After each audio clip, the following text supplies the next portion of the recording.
The school year 2020-2021 has been a very challenging year, not only for the Department of Education, but for the whole country and the world as well. Everyone was confronted with many changes, which nobody was prepared to take. But as good soldiers, we heeded the call and did everything that can be done to meet all challenges and hardships with grit and bulldog tenacity. Most importantly, with a firm belief in God and the resiliency of the teachers, school personnel, stakeholders, parents, and learners, we forged together the resources that we had, which enabled us to rise from the difficulties that confronted the whole DepEd community. This year's theme, Strengthening the Quality of Education Amid the COVID-19 Pandemic, or Kalidad ng Edukasyon Lalong Patatagin sa Gitna ng Pandemya, is a cry that amid all the challenges we face, the learners' rights to inclusive and quality education and to safety from the health risk of COVID-19 must be given priority. This proves that DepEd puts premium to education as a vehicle for learners to acquire basic knowledge, skills, and attitudes that need to be fostered to make every Filipino family able to have a better life which they envisioned for themselves in the future. But amidst the rising cases, not only in the city but also in the region and the country as well, DepEd never sets aside the health and safety of everyone to chance, hence the distance modular learning modality. This modality is new, and for the past year, the whole department had to make changes so it was able to adapt to the new style of learning. While difficult, we came out victorious as evidenced by today's activity, your moving up and graduation.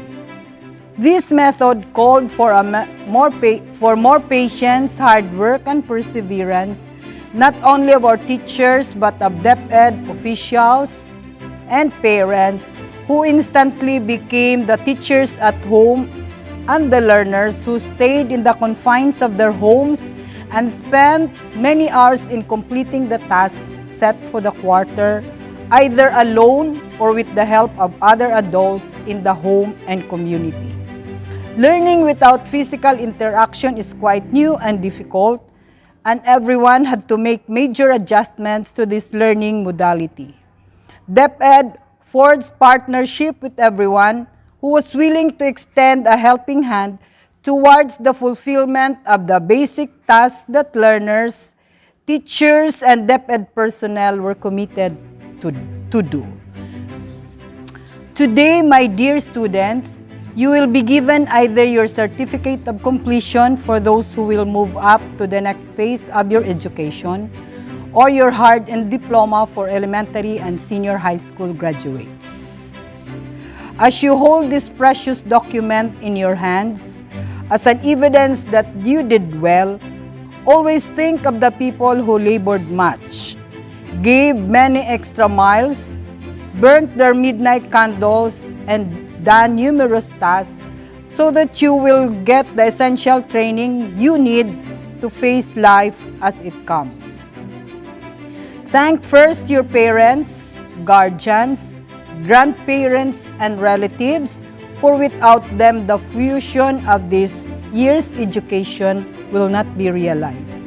Do not forget your teachers and other school personnel who, in spite of the threat of the virus, went to your homes to assess how you were doing, checked your papers, printed, distributed, and retrieved self-learning modules so that they will be able to examine whether the most essential learning competences were met by everyone. Be grateful to our stakeholders who served as linking arms in the distribution of learning materials and provided any help, because they too believe that it takes a village to educate a child. Most especially, thank God for preserving everyone from the threat of COVID-19, for giving everyone all the necessary skills, good health, sound mind, and proper attitude that made your education worthwhile even if it was indeed difficult. As you go into another phase of your education, bring with you the learnings you have gained, coupled with the values of perseverance, hard work, utmost faith in God, and a firm resolve that your life will be much better than it was in the past. Make your alma mater proud, your teachers prouder, and your parents proudest of whatever achievements you will have in the future.